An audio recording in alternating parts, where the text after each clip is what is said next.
servizio e di suo gradimento. Domande così. Dice no, erano persone a cui era meglio non fare domande, quindi immaginatevi anche fisionomicamente di chi stiamo parlando.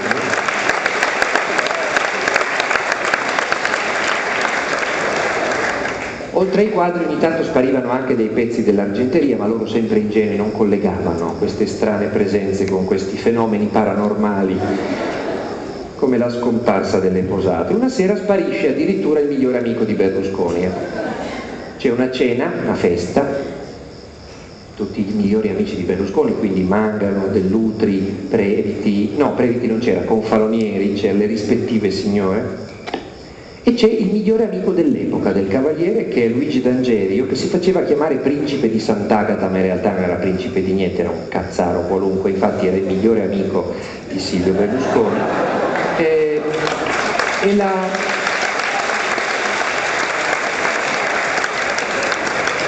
La cena finisce con i brindisi, il caffè, i saluti, il finto principe si allontana, va a raggiungere la sua macchina, fa per entrare, viene assalito da una masnada di sequestratori che lo portano via, lo caricano sulla loro di macchina e partono. È uno dei tanti sequestri che in quel periodo la banda di Luciano Liggio sta facendo a Milano e dintorni. Fortuna vuole per il D'Angerio che ci sia la nebbia, è l'8 dicembre del 74.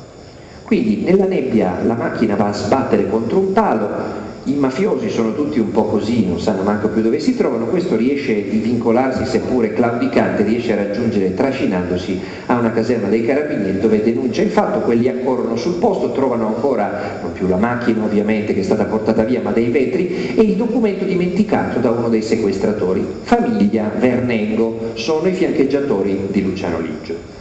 Altre indagini e ben presto i carabinieri scoprono una verità terrificante. Il basista del sequestro d'Angerio è Mangano. E allora corrono da Berlusconi ad avvertirlo, dice: Cavaliere, si metta comodo, la notizia non è delle migliori. Non sa che cosa fa il suo stalliere nei ritagli di tempo per arrotondare? Sequestra i suoi migliori amici 5 minuti dopo aver cenato allo stesso tavolo. Appena escono li porta via. Forse lei ha sbagliato stalliere, meglio cambiarlo prima che porti via anche lei, no? Un discorso del genere gli avranno fatto, ma Berlusconi irremovibile non fa una piega e si tiene Mangano per altri 2 anni in villa, come se nulla fosse successo. Gli piaceva così. Ogni tanto sparisce anche Mangano, perché? Perché arrivano i carabinieri e lo arrestano. Arrivano definitive le condanne per reati che aveva commesso a Palermo e quindi ogni volta che ne diventa definitiva una arriva il maresciallo e dice: Cavaliere, guardi, le portiamo via lo stalliere per qualche mese, sa, deve stare a San Vittore, però se poi lei ci tiene alla fine della detenzione noi glielo riportiamo, e lui ci tiene, ogni volta se lo ripiglia, come la scena è quella del figlio il prodigo che torna alla casa del padre che lo aspetta sul terrazzo della torre più alta e sgozza il vitello grasso per festeggiare. Immaginate Mangano che torna col vestito a strisce, col pigiama a strisce, ogni volta lo rivestono da stalliere e ricomincia la pantomima. Nel 75, tra un arresto e l'altro, il 26 maggio esplode una bomba nell'altra casa di Berlusconi, all'epoca era povero, ne aveva solo 2, una ad Arcore e una a Milano, in via Rovani, un villone di rappresentanza, esplode l'ingresso della villa per via di una bomba.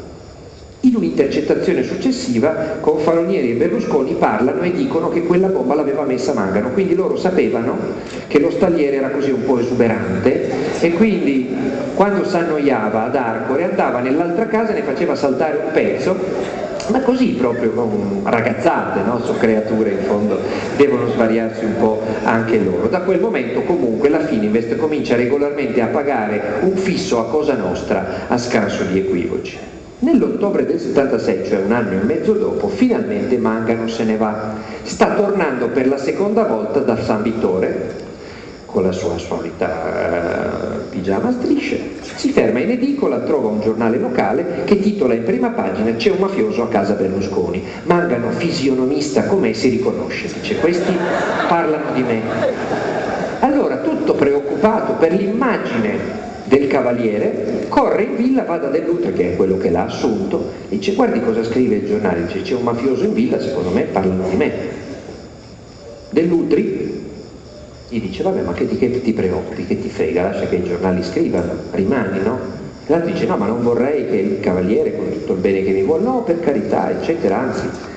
Allora magari incredulo vada con Falonieri sperando che almeno lui capisca il problema, dice guardi, non vorrei dire, ma qui scrivono che c'è un mafioso a casa di Berlusconi, che figura ci fa il dottore con tutto il bene che gli voglio, io magari vado via.